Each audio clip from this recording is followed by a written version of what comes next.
in the realm of child development. I just wish we'd actually looked at the evidence, but we don't.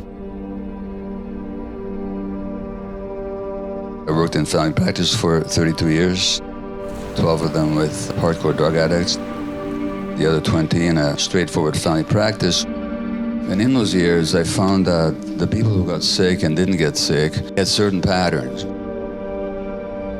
There's one major source of illness, and I'm talking about any kind of illness, whether that's so-called mental illness or physical illness,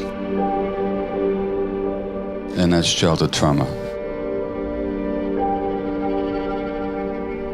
Trauma is what happens inside you as a result of what happens to you. And things can happen inside you for which you don't need very dramatic events. Growing scientific evidence demonstrates that social and physical environments that threaten human development because of scarcity, stress, or instability can lead to short-term physiologic and psychological adjustments that are necessary for immediate survival and adaptation, but which may come at a significant cost to long-term outcomes in learning, behavior, health, and longevity. Because those early coping patterns, here's the problem with them. They're meant to be temporary states. If you're familiar with my idea about ADHD, which I've been diagnosed with, it's a coping mechanism of young infants. When there's stress around them and they can't escape, fight back, or change the situation, they tune out as a way of coping. But then it gets wired into their brain and now it goes from a temporary state, which is meant to be, to a long-term trait.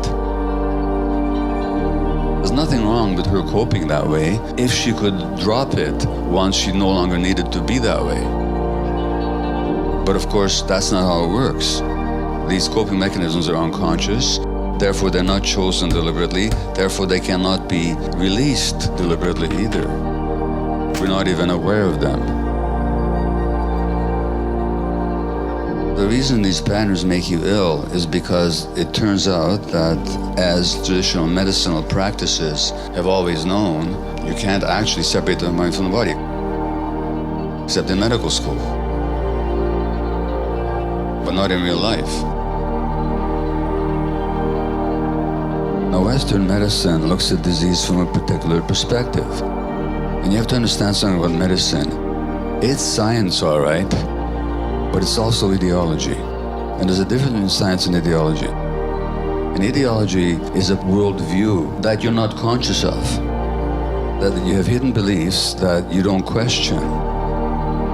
And that exists in all realms, whether science or politics or history or economics or any field of human thought or investigation. So there's always ideological biases hidden in any system. Now, what are the biases of Western medicine? Well, the hidden biases are, number one, that diseases have either physical causes in the sense of genes or external forces like bacteria or viruses or toxins, or the disease is what we call idiopathic. We don't know what the source of it is. So that's one bias, is that causes are purely physical. The second bias is that diseases happen to organs. So you have heart disease, and you have lung disease, then you have disease of the connective tissue or the liver or whatever. And then there's specialties designated to study in depth the diseases of these organs. So we separate the organ from the whole person. We might acknowledge the role of the physical environment, but we certainly not acknowledge the role of the social environment. So I could clearly and trivially change your physiology in a split second. I simply would have to utter a piercing, blood-curdling scream and brandish a weapon at you. and your physiology would change like that. Your hormonal gland would start behaving differently, your intestines would stop digesting, more blood would flow to your muscles, and you'd be ready for flight or fight. Now that's an obvious example, where the emotion changes the physiology in a split second. Well, guess what? That goes on 24/7. So that interaction between the physiology and the emotions is constant. It's just that for the most part, we're not aware of it unless it's dramatic. In general, the role of the emotions is to invite in what is nurturing and welcome and healthy, and to keep out that which is unwelcome, dangerous, and toxic. So with some people, sometime we'll invite even greater proximity. And others, we never want to be anywhere close to them. That's the job of our emotions, to maintain those boundaries. Your conflicts, all the difficult things, the problematic situations in your life are not chance or haphazard. They're specifically yours, designed specifically for you by a part of you that loves you more than anything else.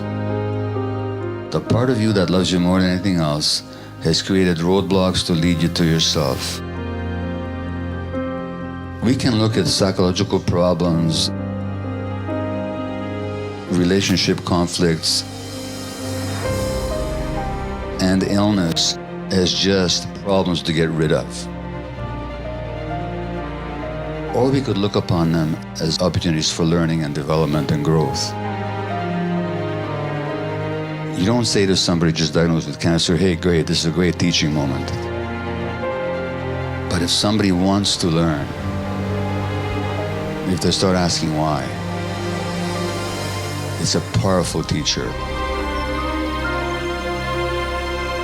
And contrary to what my profession believes, that these diseases have a life of their own, separate from the individual, they don't. There are processes inside people, and the people have the response ability to affect those processes once they get it, and they drop the automatic patterns that have been driving them.